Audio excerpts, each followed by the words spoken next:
First of all, you don't know me. We're all about that high school drama girl, all about them high school queens. We'll take you for a ride in our comic girl, cheering for the right team. Drama queens, smart girl, rough girl, fashion but you're tough girl. You could sit with us, girl. Drama queens, drama queens, drama queens, drama queens, drama queens.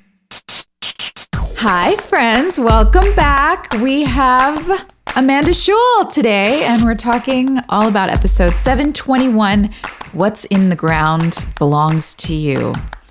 We have a synopsis here. Is it in the chat? It is. Amanda, do you want to do the honors and read the synopsis for us? Gosh. Ooh, Nathan struggles to reach an increasingly despondent Haley while Quinn leads Jamie on, this isn't in it, but what an epic Tree Hill treasure hunt. Oh, yeah. Holy cow. Julian shows his finished film to Brooke, and Clay is forced to deal with a deranged Katie. After we spent the whole Q&A trying to humanize her. Yeah, right. She's back to being deranged. This was directed by Peter Kowalski. Yeah, let's get into it, guys. Wow. Where do we start? What a fun episode. It really was. I have to say, I was all here for this treasure hunt. This was my favorite thing in the episode. I just kept waiting for these scenes to come back. I loved watching Chantel and Jackson run around Wilmington. You could tell Chantel was having the time of her life. Jackson clearly was too. It was such a great idea. And as a parent, I'm like, oh, why didn't I think of this? Where do I hire that woman to Yes. babysit my kids? Yeah. And the choice to open up, though, on the shot of her digging in the woods by herself and having the camera at a low angle. Oh, yeah. Was like, did we miss? Is she burying a body? Yes. Is she preparing to bury a body? Like, Yes. what is going on? That was a great little teaser. Mm-hmm. Oh, yeah. I really enjoyed it because I did believe everything that Chantel was saying. I believed it. And I loved how she like led him along with it. She never did like a wink, wink, you know. Yeah. She was at his level, just playing, having fun. And that was really enjoyable. But every single time they appeared, I was like, she waded into a fountain earlier that day for this kid. Yeah. Holy cow. She went on like a creepy boat. Oh my, like this is like the Aunt of the Year award. Yeah, that is so Chantel too, by the way. I mean, 100% her personality. Yes. She would do that without hesitation for anyone she loves. It's so sweet. She goes full out, but it was so good. We were talking about this last episode because there was a scene where Skills took Jamie out, just the two of them, to have lunch. And I was saying, as a parent, it means so much when you see another adult actually invest in your child and show up for your child. And so I was saying, it was for me as a viewer and as a dad, I watched it and because I've been sort of upset with Skills lately from some of his behavior and the way he's treating his friends and Lauren. And then that scene happened. I was like, well, Okay. you're all right, I guess. Isn't it interesting how it colors everything you see now as a parent? Like you see the world through a different lens. You're watching television that's not children's television or like anything specifically kid related either. You're watching it and seeing it and appreciating it differently. And now you have like a new fondness for a character just because of your own offspring. And to see that Quinn listen, it would have been enough if she just showed up with Goonies. Yeah. And was like, hey, this is something important to me that I think you might like. Let's have this experience together. That would have been great. But the fact that she did, I mean, let's be honest, that's about a whole day's worth of work. Yeah. Prior to give him that experience, because that's what kids remember. You know, it's not so much the gifts as it is the experiences. Like, he's going to remember that for the rest of his life. Yeah. That was just, I mean, what a great way to show a character's character. Mm-hmm. Her love. You know, I loved it. And I agree. It was also fun as heck. I love the movie or like the Goonies personally. So like you, I was on board for all of it. Yeah. Epic treasure hunt. Quinn saving the day. How about the opposite of Quinn? Yeah, I think we're Meanwhile, going to the Haley same place. falling apart. That was another shade of it, was that it wasn't just Quinn being a great mom. It was her taking the temperature of the room and realizing that she needed to kind of step in and you know, and be there while Haley was sort of absent. Yeah. not needing to talk about it either. That's also kind of something lovely that I noticed. It wasn't like, hey, so let's sit down and talk about your mom. You know, which kids, I mean, he's a little bit older, but kids don't want to talk about the thing. You know, she let him just be a kid, and then he guided her back, you know, at the very end.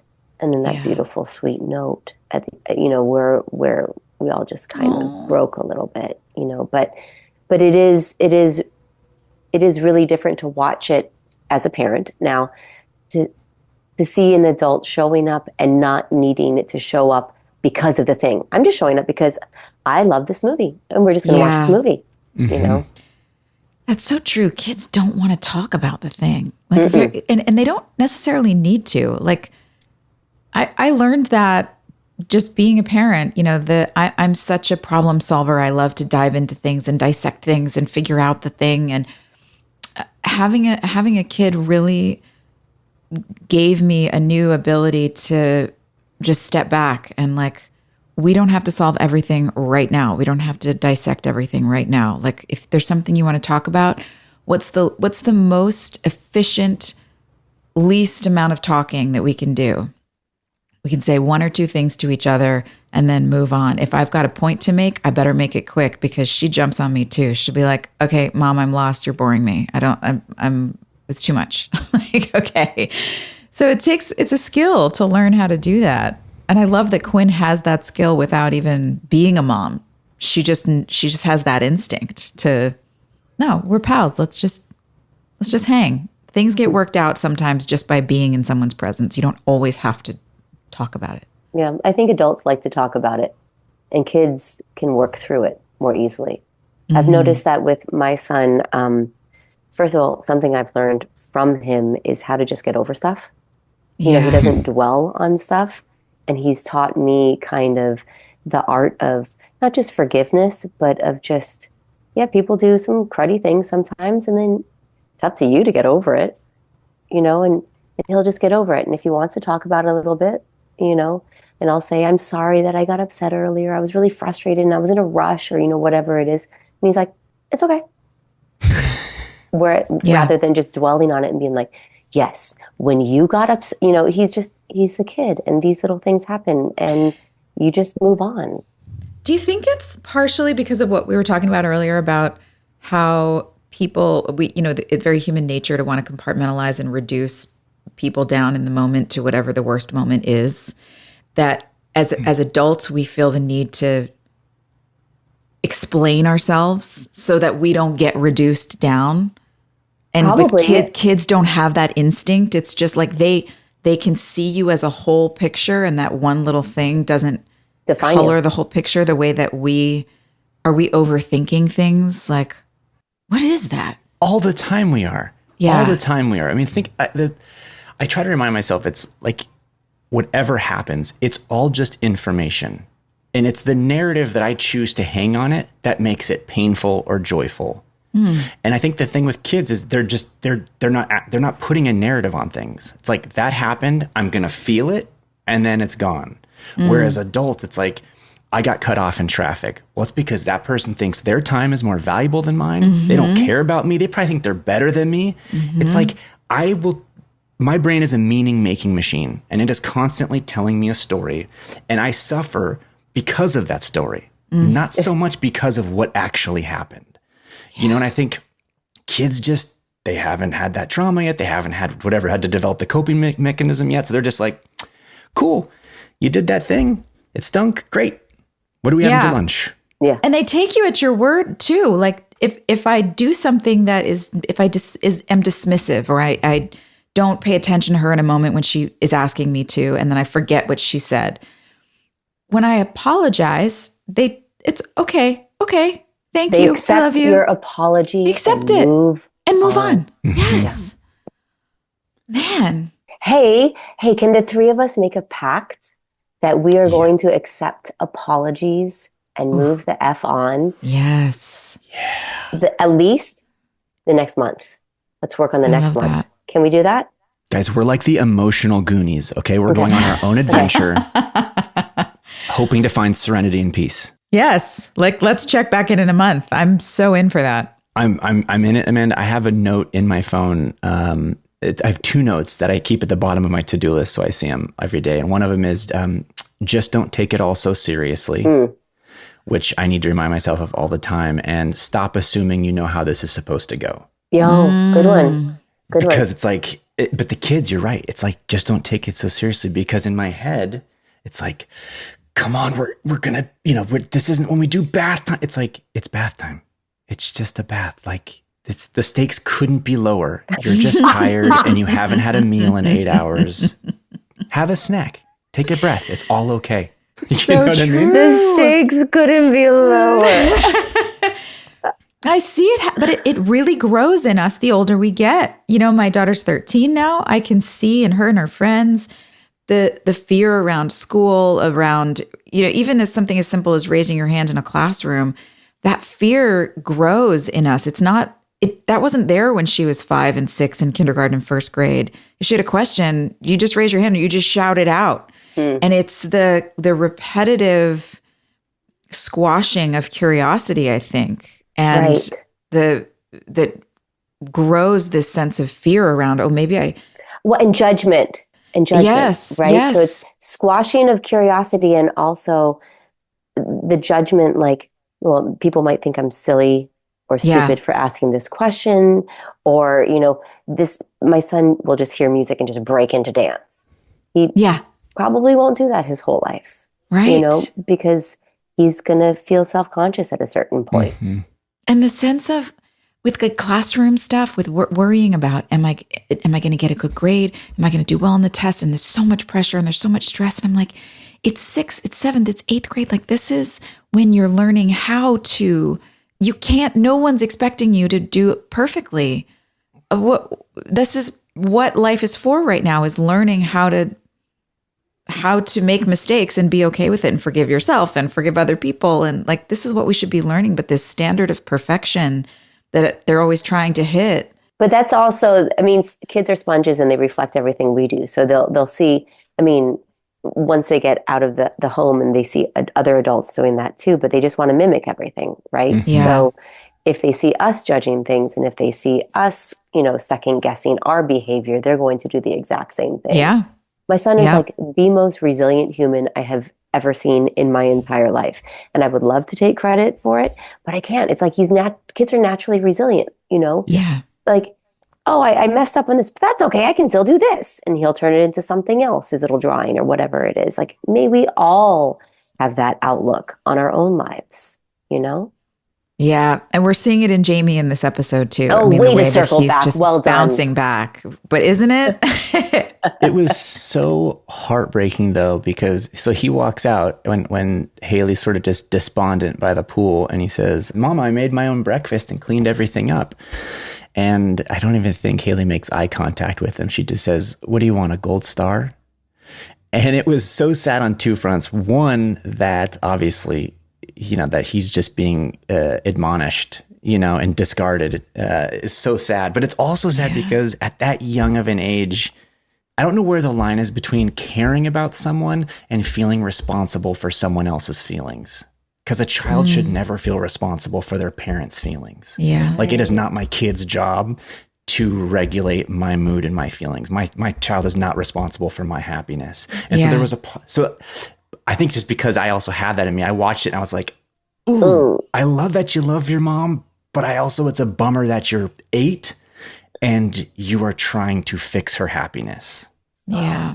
That's a weight a child should never carry, I think it's such a natural inclination that has to be taught, because empathy is, that's what grows in us as we get older. So I think it's beautiful that he was feeling that way, but that would have been the moment if Haley was in her right mind to say, "Hey, bud, you don't have to do things to make me feel better. And I hope you know that." Because the instinct for him to do that is like, I care about my mom. What do I think would make her happy? It's the same thing I do for my friends. Like, if my friend's having a bad day, I'm like, what would make her what would make her happy? Like, I'm going to send her a little juice delivery. Maybe I'll just pick her up and take her shopping or whatever. Like, it's those little things. Yeah. But there is a line, and those are the teachable moments. And it was heartbreaking that Haley wasn't able to acknowledge that in that moment and actually kind of go the opposite direction. Oof. Yes. And you're right. Because kids, they sort of repeat the behavior they've been modeled. And obviously Nathan and Haley are a good couple. They're in tune with each other. And so, yeah, you're right. That's probably just what it was him doing what he has seen happen in the household, in the family. But yeah, that she shut it down. Because you're right. It would have been a perfect teachable moment. Yeah, like it's okay to do things but just as long as you're not doing it so that I'll be happy. Like that's the moment. But yeah, she just couldn't. And I was thinking, I was like, oh, that hit me so hard. And thinking about what frame of mind would Haley be in? Like, where did I go to justify that?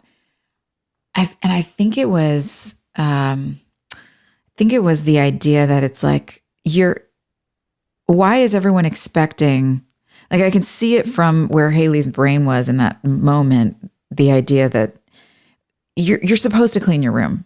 Like, why are you coming to me for accolades for doing your chore? Like, just do what you're supposed to do. I mean, I'm not justifying her answer. I think it was appalling, but also appropriate for the character in the moment and good for character flaws. Well, sometimes as a mom, though, you feel like everyone expects something from you. Yeah.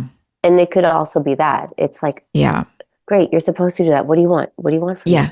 Mm-hmm. The exhaustion. Yeah. Yeah, I think maybe I relate to that. Like I feel that in life sometimes. Do you guys ever feel that when you can tell somebody's just really trying to gain your approval? It's like, what do you want from me? And when you're emotionally tapped out, all you want is to have people not need stuff from you. Yeah. So even if they come to you reporting back something favorable, when you know they are also looking for a response, that in itself can be just tiring and frustrating. Yeah. It's like, oh, so you did the dishes so that you could get me to congratulate you for doing the dishes. So you still need something from me. It wasn't just you doing something to make me happy or to like make my life easier. You're looking for something in it, which is a adult relationship issue, not a parent-child relationship issue. God, people are such jerks. What a bunch of jerks we are.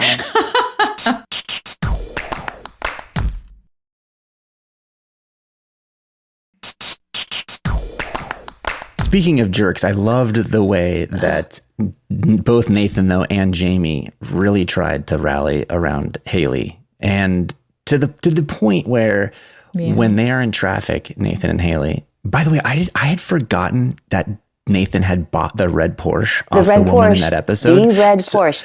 So when Haley red takes car off in all of Tree Hill.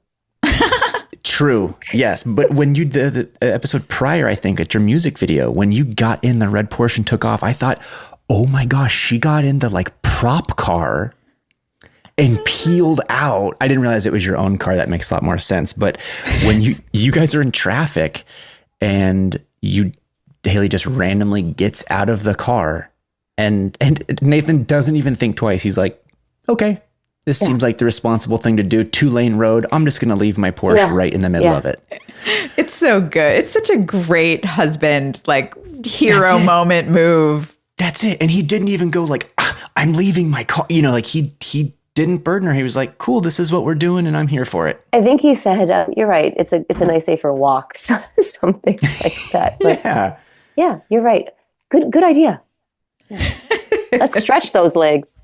They have an exchange later in the episode where I think Nathan says to Jamie something to the effect of, Mom is our everything. And right now we need to be the everything for Mom, or something to that effect. And it was very, very sweet, So the whole time I just feel like everyone is seen, and especially Haley, because that's who the focus is on right now. But it was nice to see like an attentive, loving partner.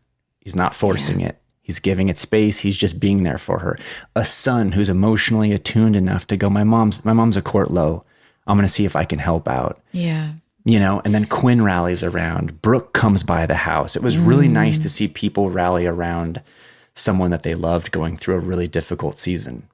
Actually, in consideration of the Nathan storyline arc since season 1, it's really beautiful to see the level of maturity that he's reached, because younger Nathan, even earlier in their marriage, when things got hard, Nathan freaked out. He didn't know what to do. He would act out. He would go, like, that's how he got himself, ended up in a wheelchair. That's how, and then the whole thing with the him not being able to go to Duke because of the cheating. Like there were so many moments throughout the history of the show where Nathan freaks out and can't handle it and makes bad decisions when things are bad. So I especially really loved seeing him step up to the plate, and made me happy to see his level of maturity. People grow. Oh, he grew up. Yeah. What's the other? What's next? We got Clay and Katie. We got Brooke and Julian. We have Josh and Alex. We have Alexander and Victoria. Let's do Josh and Alex, because I feel like that one we can wrap up pretty quickly. But Okay. I love the dynamic of the scene where they're about to go on the talk show, and it's that perfect thing where we get to see that public perception is so often not an indication of reality. And in this case, it's the happy couple that is quietly under their breath, absolutely roasting each other, just vitriol. What was interesting, though, was that I did not feel like there was an equality to the severity of their burns. Oh, yeah. Josh makes a horrible comment to her, and her retort is, "You have bad breath." And I thought, those two are not in the same league. Not okay. And then they go on. Then my other comment was, they are already promoting a movie that has not even been color timed, finished editing. Like it didn't even get into the festival yet. It's conceivably like 6 months away from being locked, and they are on a talk show promoting it. Those publicists are working. But aren't they also doing damage control from the other movie that they made? Yes, the they tape. are. It's just funny that the host is like, these lovebirds have a movie coming out, and they also have a movie already out. And it's like, gross. I don't know when people promoted a movie that they wrapped 4 days prior, but. Oh my God. Did you guys also talk about last week the moment where Alex tells Julian, I released the tape because I wanted you to know that I support you? And did this come up? Please tell me you guys addressed this. Oh my gosh. Yes, I had a huge, we both went in on this. Okay, I'm glad. I'll listen to it. I haven't heard it yet. I don't want to rehash everything for people who've already listened, but yeah. It was terribly misguided. There was a lot of Alex falling on the sword that just didn't make sense, and a lot of downplaying of what happened to Alex in that tape that got was treated lighthearted as if it wasn't a big deal. So we spent a good amount of time talking about how that didn't quite sit right. Yeah. So now we're still dealing with the aftermath of that in a sort of tongue-in-cheek, ha ha ha, well, let's make the best of it kind of way. But I do enjoy watching the two of them. I mean, it's really fun to see them see any couple that has chemistry, watching them hate each other and then play like they love each other. It's kind of a fun device. Also, to your point about how it was the way it just sort of the whole tape thing got like laughed at and downplayed. There's a scene in the episode where it's after the talk show appearance. Alex goes to trick. Chase, our favorite bartender, apparently the only bartender outside of Grubs and Olive Tree Hill. But that's great. I'll take all the Stephen Clady I can get. But it's like, can we get him in a scene outside of the bar soon? But anyways, he's there and he's sulking because we find out Mia broke up with him over text message. Bummer. And Alex is sulking and she says, I'm having a bad day. And he's like, you're in a relationship. What do you have to complain about? And he's like, the talk show's currently on. And she's like, it's fake. It's all because of the sex tape. And Chase doesn't even look up at her and goes, yeah, I saw it. Yeah, seen it. You're prettier in person. Dude, what? First of all, Chase has been a sensitive guy. He has showed a lot of heart up to this point. And I just thought that was the most inappropriate, dismissive comment, how you could casually say, no, yeah, I watched the sex tape you're in and it wasn't good. It's like, I had to pause it and rewind it because I thought for sure I misheard what he said. Nope, with the subtitles on, that's what he said. With the subtitles on. What is that? I mean, this is the stuff that frustrated me behind the scenes on our show is when they started giving lines of dialogue like that. Our boss would start giving lines of dialogue like that to actors who were not series regulars and who didn't really have the ability to say, you know what, this doesn't feel right. Like this, not only does this not connect with my character, but it's degrading. And like, I don't think that's what we're trying to do on this show. Is there something else I can say? Is there another way we could phrase this?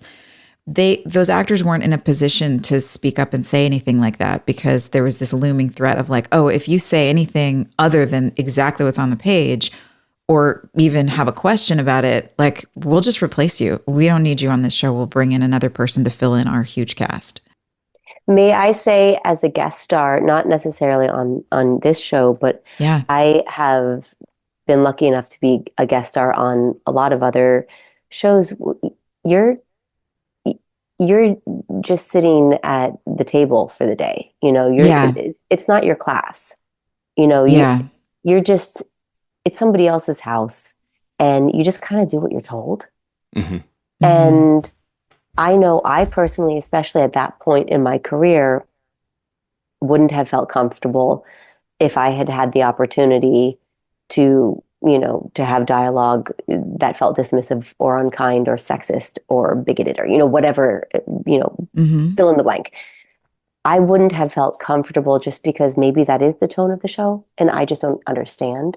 Maybe that is where they want to go. And for the reason that you just said, also, you know, the retribution personally that you fear you might face. But there were definitely times when I was a guest on a show and I'd be like, well, not what I would say personally, but it's their show. Yeah. Just show up, say my lines, stand on my mark. I find that so unfortunate though, because the nature of acting is exploration and play. And there should be a space for everyone to come to the table with their own ideas rather than just showing up and sitting there and saying the lines. And I understand the pace of TV, that we don't have a lot of time to sit and explore everyone's thoughts and ideas, but also like you should have the phone number of the person who is in charge, the director or the producer, whoever. And hey, I'm just thinking about this. Like there should be a space of an attitude of creativity and collaboration on every set. I think it would be so much more healthy and you'd probably get better performances from everyone across the board on any show. And if the answer is no, the answer is no. But to not be able to ask a question, to not be able to like raise the idea of, could this go a different way? Like, I'm wondering about this. I'm wondering about that. I know I've been a guest star too. I know how that feels. It's like, oh, it's uncomfortable. But I think people should feel like they can do that because the work turns out better when you do. But it's usually a power trip, you know, so I think it's hard to find that. It's so hard to do when you're the guest star because, like Amanda said, you are a visitor at the dinner party. You're a guest. Yeah. You don't live there. And it's kind of not, barring something like wildly egregious, you know, it's not really it's not fair for the responsibility to be on the guest star because you don't know what's been happening in all of the episodes prior that haven't aired. You don't know if there's been a tonal shift lately. So it's hard for you to be the one sort of deciding whether it's too far or not. Like that's the case when, you know, the on-set producer in an ideal world who has a firm grasp on the tone and the stories goes, this one's like, as the guest star, you're kind of like, the best question you can ask is, this seems a little harsh. Yeah. You know, and hope the director who's also just a guest star, you know, goes, here's why, you know, but it's like, it's TV when you're making, it's different on when you do like a movie, right? It gets collaborative with the right crew because it's a short sprint. When you're doing 24 episodes a year, it very quickly turns into a factory where every directors are just trying to make a day. People are just trying to do it. And so it's not an environment at all that's conducive to going, can we circle up and talk about this? You know? Yeah. That's fair. But Stephen Colletti was, and maybe that's true for you're popping in for one episode. Like I get that. But Stephen was around. I mean, he was a staple on the show. He wasn't a series regular, but he was technically a guest star recurring, but also still in this position where I don't think there was a culture on our show of collaboration, especially unless you were a series regular, and then you could, you had the space to push back. So I hope, anyway, I'm just saying, I hope that culture of collaboration and creativity is something that there are producers out there who are looking for and trying to create in their environments. And I bet that's why lines like this slipped through the cracks, because it isn't in keeping with Chase's character. And I don't know why. But, this is the only thing I could come up with why Stephen wouldn't have changed it. Yeah. Who knows? Maybe he did change it, and that's just not the take they used. Oh, that's true too. Yeah, you know what? That often happens. Just try it your way. Let's do one for you. Let's do one as scripted, and then let's go with what you have. And they don't even roll on the second take.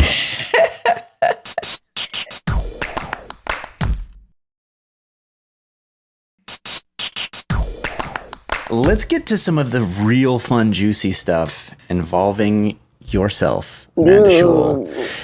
I had this thought. So when Clay sees the grape juice in the fridge, I because this is one of the things I vaguely remembered, because at first I thought, why is Clay looking at the grape juice like it's a childhood bully? And then I remembered, and I thought, listen. And then there's the next scene where he comes home and Katie's doing dishes. No one wants a stalker, obviously. Yeah, horrendous. But hear me out. A stalker who makes your favorite drink so it's ready for you, chilling in the fridge when you come home, and does your dishes, it's not all bad. That storm cloud has a silver lining on it. Yeah. Thoughts? I'm not arguing that.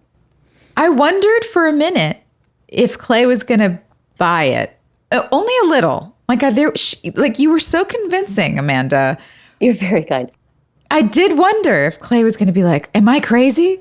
Well, there's the mislead at the very end, not to jump ahead, when we as an audience are supposed to think that he did buy it, right? Yeah, that's right. It's my wife, and so there is that at the very end. But in that moment, I can see if you come home a little unsettling, the door isn't broken, somehow master lockpicker, but in there doing the dishes and frying up eggs or whatever, not the worst thing to come home to.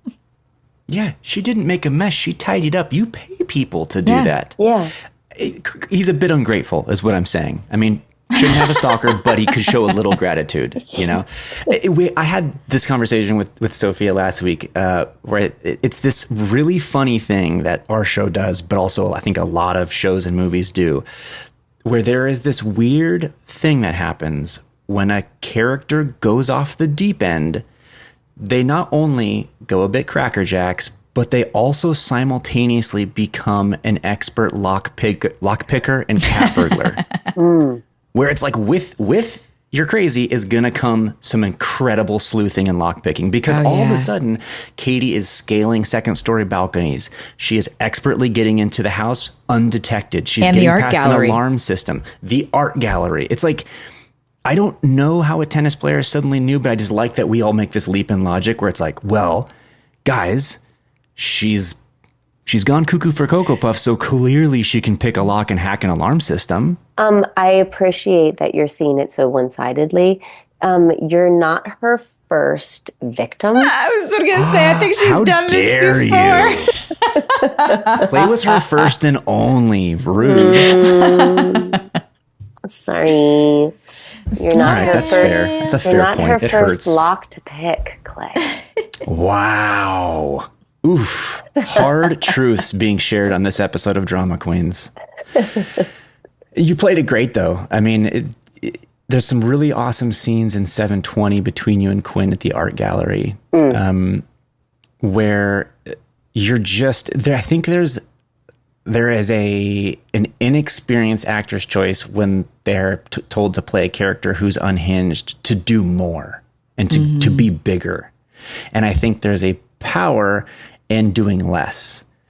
And that's what you did in the art gallery with Quinn, especially when you kind of corner her in the back room.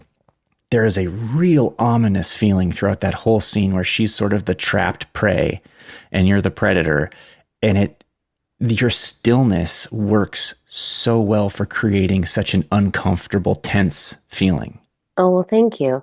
I think that people who are more contained are way less scarier than those who, like somebody, like a fighter, like a physical fighter who can channel and focus all of their energy. So their outbursts are like a viper, you don't expect it, as opposed to somebody who shows their cards, and is flailing all around. It's way scarier to have the rage simmering, mm-hmm. and where it's not on display and you don't know what the next move is going to be. Yeah, there's an unpredictability. Mm-hmm. Oof. That's the better word for it. So let's continue then with it, because it does not disappoint. The crazy train stays on the rails, picks up some speed. Clay gets a phone call, and I was very confused as to why that phone call wouldn't be, because it's from the police, obviously saying this gal says she knows you. She's hanging from a bridge, which, by the way, a bridge that is definitely not high enough to do bodily harm. At worst, you would sprain an ankle or get a really bad belly flop. Yeah. But I love that all of the police in Tree Hill have shown up for this potential sprained ankle. I know. Also, by the way, that was way lower than the bridge that you and I jumped off. Yes. Wait, it wasn't the same bridge? No. Oh. No, because the one we jumped off was a proper bridge. This was a pier. Oh, right. Why didn't they send you guys to the same bridge? Wouldn't that have been kind of the point with Katie? Yeah, but she would have survived that one, I guess. Maybe the thought is that she'd time it with the tide so that it would be... would wash her away. But if that's the case, don't show the whole pier in a master shot. Yeah, never show us that. Just let us fill in the blank, and we will paint a much higher pier in our imagination. Yes. So the fact that you would be hanging on the outside of it and anyone would be like, ma'am, you could hurt yourself falling 15 feet into water. Are you okay? It was so confusing. But the fact that Clay gets a call from all of the police department saying, you got to come quick. This gal's 20 feet up in the air above water. And he doesn't go, no. Yeah. She's my stalker. Absolutely not. Yeah. Good luck, guys. Bye. He wants the notebook back. Okay, see, that's fair. And I also think it's one of those moments of just getting to see Clay's character and that he sees beyond the unhinged behavior and he sees a person underneath and he's choosing to show up for that person, which I thought very compassionate, right? So he plays along. He does the ruse. Katie is supposedly going to get help. But when they cut to the master and you can see that the pier is like at best 20 feet above water, I was like, what? Yeah. If it is low tide, then why not have her go on the ledge of a building? It was odd. It was pretty. It was pretty. There was something sort of sadly romantic about the whole thing. It broke my heart. I mean, when you let her go into the arms of the police and you're like, it's going to be okay. They're going to help you. I guess I felt maybe he felt the sting of having to send Sarah. Like he knows it's not Sarah, but she looks so much like him. Is there a part of you that felt like you had to, or that Clay had to wrestle with that? Or were you in full, like she's fully crazy, the whole thing, and I was just putting my own interpretation on that? I think it was Clay was still grieving, and I think there is one form of grieving, which is just avoidance. So I don't know. I just remember thinking that it's not easy for Clay because he's not actively facing it every day. Like he's sort of doing a slow grieving, but having to play this game with Katie is really bringing it right up to the forefront and having to say things aloud like, Sarah died. She's not here anymore. Oh, yeah. It's like he is having to echo the painful truths that he may not wanting to be facing every day.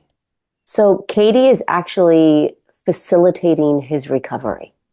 I'm telling you, did I not say 5 minutes ago, he should have a little more gratitude for Katie. Yeah.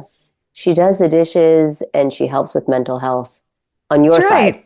not so much hers. Not for her. She's selfless. Yeah. She's a really good friend if we think She's about it. She's a giver. She makes his favorite juice. She cleans his house. She helps his emotional and mental well-being. Mm-hmm. And how does he say thank you? He gets her locked up. Yeah.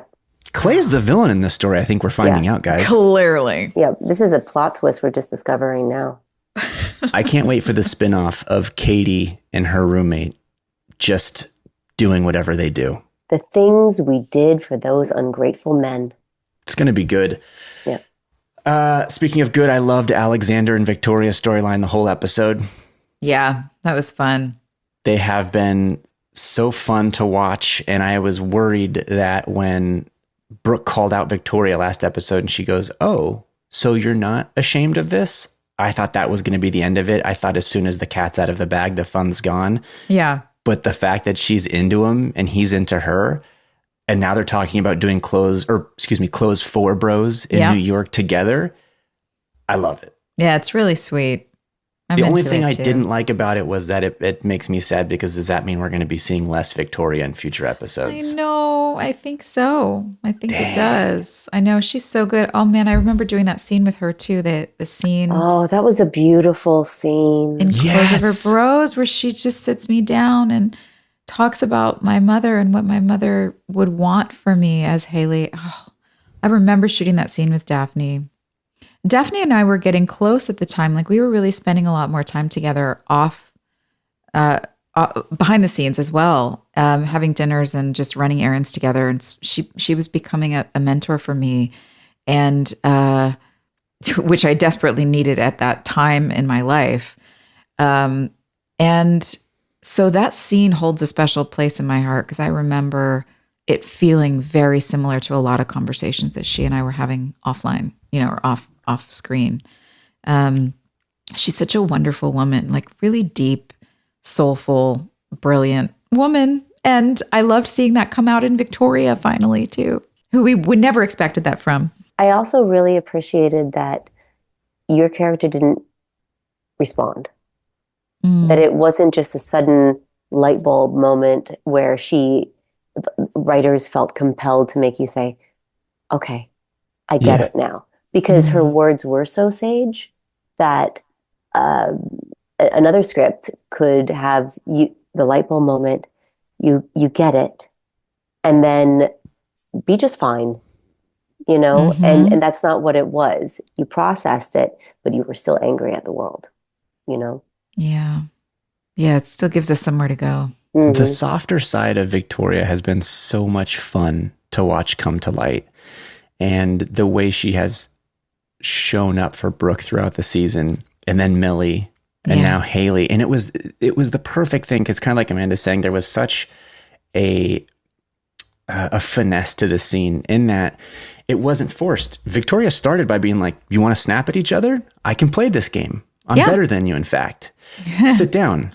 And then when she sits down, she's like, "Okay, now I'm going to hit you with some mom truths and some love, and it's not a hard sell. She's just telling her what it is. And then she's not looking for a response. And to the scene's credit, she doesn't get it. Yeah. There's nothing forced.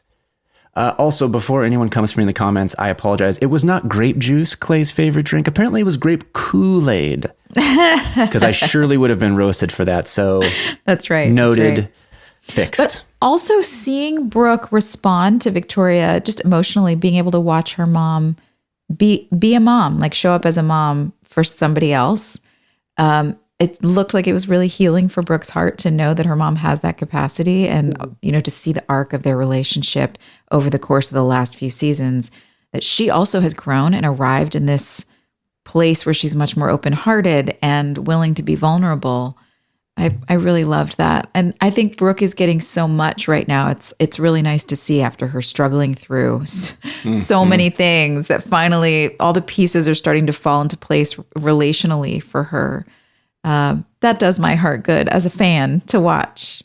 It's really cool. Huge. We talked about this last episode. I was saying it's so nice to get a whole episode of Julian just being happy. Yes. And just delighting in each other and having cute date nights and fun banter and being back. Because I'm with you. I'm a big fan of the two of them. And they have just been through it. We got an episode without Sophia crying. I was like, it's about time. I know. And even though like he's made some bad decisions and she's had some misunderstandings and reacted poorly to things without asking the right questions or whatever, like it's just normal relationship stuff. But I really loved being able to see them work through those things instead of what teenagers do, which is what we saw for so many years on the show, which is just blow up at each other and then you break up or you disappear. Like they're really having a very mature adult relationship and not reducing each other down to their worst qualities and making space for, I accept you for who you are. This part of you really bothers me, but I can manage it and we're going to grow. We'll grow through it. It's just so adult. I love it. Yeah. And the way she is showing up for him as a teammate when he's waiting to hear about the festival and she's just kind of calming and cheering him on, you know. Well, she's also already plugged the name of the festival into her phone. So I know. So sweet. She's willing it. She is.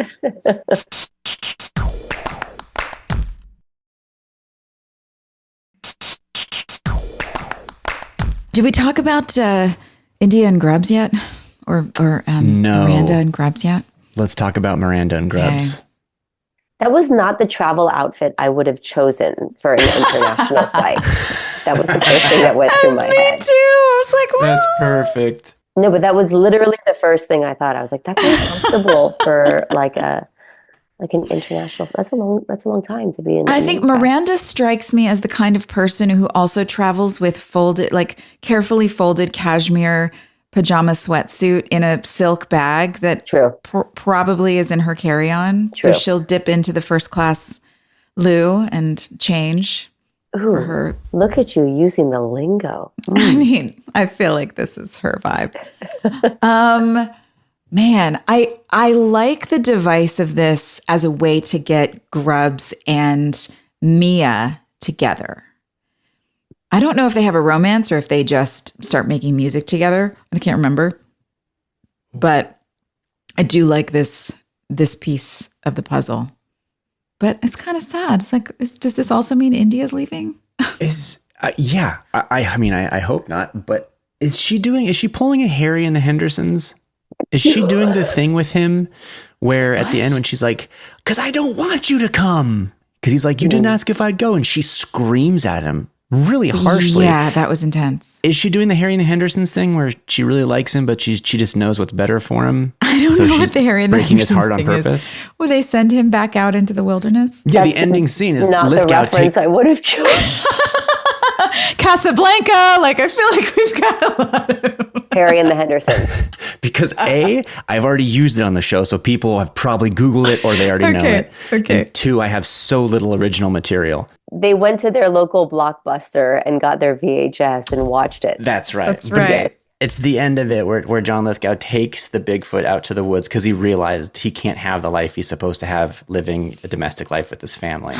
And Bigfoot's like, what are we doing here? And he's like, get out of here. Bigfoot, of course, is like, no, we're best friends. And he's like, get. And then he hits him and he goes, don't you see? We don't want you here. Go. And Bigfoot, of course, is like, what the hell just happened? Fine. Gosh. And he walks off into nature. Then Lithgow turns to camera and he has a tear rolling down his cheek. And he's like, goodbye, my friend. I don't ever want to watch this show. That sounds terrible. Oh, you want to hear terrible news? I just found out this is India's last episode. What? Come on. This is how we send her off, being rude to sweet, sweet Grubs? Boo. That is. I bet she had something else she was going off to do. I'm sure she did. Yes. She's a very busy working actor. And Yeah. so I'm sure that was the device, the exit. Yeah, had to have been. Yeah. Well, I think it was that she was just pushing him away. Like, I don't want you to go. She knew that he'd be better off there. He's not gonna start a whole new life, a whole new career in England. And yeah. She was John Lithgow. He was Harry. She was the Harrison. Ugh, you have such dated references, Amanda. Couldn't you have used like Casablanca or something younger and hipper? Gosh, okay, boomer. Casablanca, younger and hipper. I know. That's the magic of your comedy. But getting Mia and Grubs into the same room having that intro happen. Also a little, I was like watching her walk in when she just broke up with Chase on text message, and she still passes through the bar like, hey, sorry I broke up with you, but I do need to get into the office. Like, can I just go into the recording studio real quick? Sorry. And also, wasn't the whole text like, hey, this isn't fair to either of us. I'm not around. Like, I'm busy away doing stuff. And then she shows up and she's like, gotcha. I actually I'm gone. just Except don't for want to today. be your girlfriend. Yeah. It was odd because she, when they go outside to talk, basically just says, this is better for you. Yeah. Why? You're here now. Yeah. Also, the text message on his phone was clearly written on the phone. On the phone, On his phone, because it had a cursor at the end of it. But I was like, are we supposed to believe that this is the message that Mia sent? Because it's clearly something that he just wrote on his phone. He's just writing it over and over again as self-punishment. Oh, gosh. It did lead to a wonderful scene, though, with Julian, Alex, and Chase. Yeah. Where they all come in pretty salty and just sort of throwing like barbs at each other. And I'm it's the great. saltiest. No, I'm in more pain. No, I am. The pity pool was crowded pool. that day. And I also loved, though, how it turned into Alex giving Julian a reality check, sort of a perspective shift, and helping him see that, like, no, man, like this is a monster win. And it felt very genuine and believable. Yeah, I liked it too. And then did we find out that he got in at the end? He got a call, didn't he? He said hello, and then that was it, right? Or did I miss something? I think that's all I remember is that she goes, well, look who it is, or something like that. And he answers it. Yeah. But I'm assuming he gets in because isn't that why we went to Park City? Yes, it is. That's right. Oh, yeah. Okay. That's right. That's coming up. That was Spoiler so alert. fun. I guess he got in. Spoiler alert. Yeah. Didn't you all go shoot there? You all went on location, didn't you? We did. Yeah. We had a That's right. I remember I was disappointed that I wasn't a more pivotal part in that.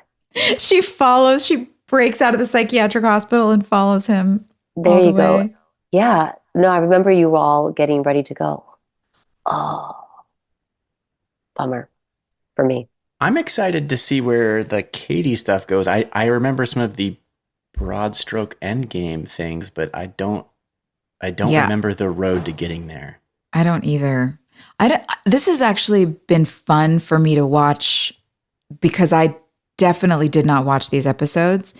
And especially with everything going on in my personal life, and then with Katie, with Lydia dying and Haley's whole storyline revolving around depression. I wasn't aware of really anyone else's storyline. I would get the scripts at this point and read my scenes and make sure that I wasn't, whatever I was connected to, I understood, but everything else I didn't have the capacity for. During that time, you didn't read the scripts holistically? No, I was going through I don't know if you know, I wrote a book about being in a cult. So I was a New York Times best-selling book about being in a cult. Thank you, darling. Dinner for Vampires, excuse me, Kay. I was just about to say, can we plug it, please? Thank you. Yeah. So, yes, that was at the sort of pivotal time in my life when everything was really at its absolute worst. And I was just surviving and on autopilot. So I would get the scripts and I didn't have the capacity. I didn't know how to invest myself in other people's storylines. I just had to get my scripts, learn my lines, and do enough to be professional to show up and still keep my job. And then I would get offset and go deal with my personal life. And so this has been really fun to watch back. I didn't even know about this scavenger hunt storyline with Chantel and Jackson. No, I know very little about what's coming up with Katie and Clay, except for this big fight in the rain because Chantel and I were friends and talking. And so she'd come have a coffee with me after work and be still in her bruises and cuts and scrapes and from whatever you guys were doing together. So I know something crazy happened. We did. That was one of the first scenes, one of the first people do stunts. Actors do more of the action. And that was one of the first times I ever did like an action fight with another actor. Wow. I think, yeah. That's fun. Amanda, when you do conventions or when you're out in public and you get approached by a fan, how much, like, what's the ratio of they talk about Katie versus they talk about Sarah? Who, if you had to say, who's the fan favorite? Is it Katie or is it Sarah? Katie's not a fan favorite, but she's a fan fascination. Mm. You know, people don't like Katie, but they like to not like her, you know? Yeah. And people were already invested in Clay's storyline at that point. So they are sort of mad. I think also, and I don't know whether you've talked about this a lot, but I have been on a few shows as the mean woman, or oh yeah, you did Pretty Little Liars after this. did Pretty Little Liars, but on other shows my character has taken a turn, and women really love to pile on the judgment and the anger to other women. And I've had a lot of confusion between Katie and Amanda. And at first it was so strange, hurtful, and then it was actually quite complimentary. Yes, I'm that good. Well, it was more just like during that time it was Twitter was just starting to get big, and I started a Twitter account kind of just around the time that I was doing these episodes, and somebody started to say some really unkind things to me on Twitter. On Twitter? No. On Twitter. And at first, I would vacillate between like either not responding or just doing like a little, short response or whatever. I don't remember really engaging, but, and they would have to, I think they would get shut down because they would change their address quite a bit, their handle. And then it was like, I just had this mental shift where I was like, thank you. Thank you so much for being confused, because that means I did my job and I appreciate you. Yes. And once I kind of said that, and I said, if you ever want to, I think I do remember saying, if you ever, want to get together to discuss it. Once I called out this person and said that I would engage face to face, it was like game over, Yeah. Because nobody wanted to step out behind the safety of the computer screen. Yeah. But it was like, people did love to hate Katie, and that's just one example of it. The fear of the unknown. Maybe that person just needed a little touch of lithium, just like old Katie pants. Just little lithium in the Kool-Aid. That's it. Yeah, it is. People are afraid of things that they don't understand. Speaking of fear of things that we don't understand, we have a listener question. Tawny is asking, when you were younger, what is an irrational fear that you had that you thought was an extreme issue? I love this question. This is such a good question, Tawny. Absolutely, the Bermuda Triangle, I thought, was a really big problem that we had to solve. We definitely talked about it a lot. Oh, yeah. But there was the other thing, too. Like, remember the tags on the furniture that say, do not remove? Yep. I was absolutely terrified. I remember one day I ripped the tag off. Like, I played on my furniture all the time. I was always climbing around on things. And I remember we spilled something on the cushion and had to flip it around. And I ripped the tag off. And I look at the tag and it says, like, it's like FBI or some kind of. Did people like descend from ropes, I was afraid. Into your living room for like a week. I was like, oh my God, is someone going to come arrest me for taking the tag off of this couch? I definitely thought that there was something under my bed at night. Oh. Certain of it. I spent way too much time worried about quicksand than was probably necessary. The Princess Bride ruined us. I don't know why, as a kid growing up in suburban Southern California, quicksand was at the forefront of my fear list. But yeah, like things like quicksand, acid rain. Oh, acid rain. Acid rain. I might drown if I don't wait 30 minutes after I eat before I swim. Yeah. Quicksand, I did sink into mud about this high once on a hike when I was really young. So whoa. Listen. Quicksand is an issue. It's a serious problem. Not to reignite any dormant concerns there, Rob, but... Listen, if there had been a political candidate in 1984 whose platform was, I am going to fix the quicksand issue. I'm going to rid the world They of would have quicksand. had my vote so fast. Your 4-year-old vote? Yup. So good. Oh, Amanda Schull, you are a delight. Always. Friends, thank I'm you. so happy that I got to be here this morning with you. What a lovely way to spend the sunrise. Thank you for being here with me. You're welcome. Well, before we say goodbye, because I just wanted to get in some preliminary compliments before I really hit you with the whole barrage of them afterwards. We do spin a wheel.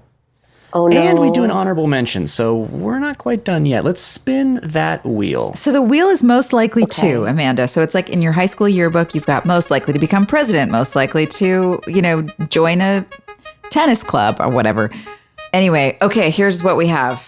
Most likely to get locked out of their own house. So you have to pick a cast member and then a character on the show. Okay, I'm gonna say this. Here's the person who is least likely to ever get locked out of their house. It's clearly Katie, because she can pick locks like a pro. Duh. Yeah. Yes, absolutely. Most likely to get locked out of their house. I mean, I've been locked out of my house multiple times, so it might be me in real life. I'm gonna say you, Joy, because you sort of have a tendency to just like leave things behind occasionally. Yeah, I'm really absent-minded. I'm such an absent-minded professor. Well, I would say your character, around this time is absent-minded. So, yeah. Yeah, Haley right now might be. Yeah. But Haley in regular life, definitely not. Haley's the one who's got copies of everyone else's keys, and they come to her when they lock themselves out of their house. Are we discussing this particular point or in general? Could be any time. Oh, okay. Listen, if it's at this particular point, I agree it's Haley. If it's Yes. in general, I'm going to also throw Clay's hat in the ring because, as we will see, he's pretty good at forgetting things. Yep. He's a little spacey right now too. He's kind of stressed out. Do you have an honorable mention? It's sort of just one thing that stood out to you from the episode you want to shout out? An honorable mention. Well, can we just discuss all the women's skin for just a split second? Yes. Because I was just fast. The skincare routine was on point. The lady's skin was just a dewy kiss of perfection. And I just want to honorably mention your skin, Sophia. Well, listen, everyone's skin was just absolutely beautiful. Skin was great. I wish we had somebody to help us with our eyebrows because that was rough. Like eyebrows were real rough for me back then. Eyebrows didn't stand out to me. Your skin stood out to me. I'm so glad. Thank you. Yeah. Honorable mention for me will be Paul Teal. Until he's done. I just love watching him. I also remember, I think he was 20 when we did this. So all of us were older than him. So he came in at 20 years old playing this, hot shot movie star, working with Jana. And this might have been his first on-camera role too. I have to double check that, but he just was so great and so committed and had really great instincts. And I love watching him and always will. So yeah. That's a great one. My honorable mention is Aunt Quinn, who clearly wins Aunt of the Year this year with her Goonies-inspired treasure hunt with Jamie. That was awesome. Agreed. Beautiful. So good. What do we got next episode, Joy? Well, the next episode, Rob, is season 7, episode 22, Almost Everything I Wish I'd Said the Last Time I Saw You. That's a very long title. That's a mouthful. Mm-hmm. It just certainly is. I wonder how the episode will be. Tune in to find out. Thanks, everybody. And thank you, Amanda, for joining us. It's so good to see you. Best, Thanks for all your Jewel. contribution today. Oh, I'm so happy to be here with you. Oh, all right. Bye, guys. You're the best, buddy. Bye, everyone. Bye, friends. Hey, thanks for listening. Don't forget to leave us a review. You can also follow us on Instagram at Drama Queens OTH. Or email us at dramaqueens@iheartradio.com. See you next time. We're all about that high school drama girl, all about them high school queens. We'll take you for a ride in our comic girl, cheering for the right team. Drama queens, smart girl, rough girl, fast fashion, but you're tough, girl. You could sit with us, girl. Drama queens, drama queens, drama queens. Drama queens, drama queens.